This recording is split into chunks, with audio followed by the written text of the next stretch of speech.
প্যারিসের স্বপ্নভঙ্গ ভিনেশ ফোগাটের। স্বপ্নভঙ্গ ভারতবাসীরও। ফাইনালের আগেই বাতিল হয়ে গেলেন এই মহিলা কুস্তিগির। ওজন বিতর্কের সম্মুখীন তারকা কুস্তিগির ভিনেশ ফোগাট।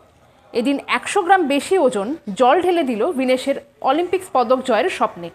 ওজন বেশি হওয়ায় অযোগ্য ঘোষণা করা হলো তাকে, তাই ফাইনালে উঠেও খেলতে পারবেন না ফোগাট।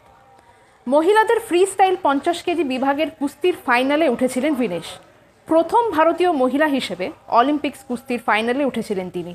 ঐতিহাসিক পদক প্রাপ্তির অপেক্ষায় ছিল গোটা দেশ। মঙ্গলবার পরপর 3টি ম্যাচ দাপটের সঙ্গে জিতে ফাইনালে উঠেছিলেন ভারতের তারকা মহিলা কুস্তিগির। কিউবার গাজম্যান লোপেজকে হারিয়ে ফাইনালে পৌঁছন তিনি, তবে তাতেও হলো না শেষ রক্ষা। ওজন কমানোর জন্য মঙ্গলবার কসরত করেছিলেন তিনি, তবে পান করেননি পর্যাপ্ত পরিমাণ জল। অসুস্থ হয়ে হাসপাতালে ভর্তি রয়েছেন ভিনেশ ফোগাট। তার সঙ্গে দেখা করতে চান ইন্ডিয়ান অলিম্পিক অ্যাসোসিয়েশনের সভাপতি পিটি ঊষা।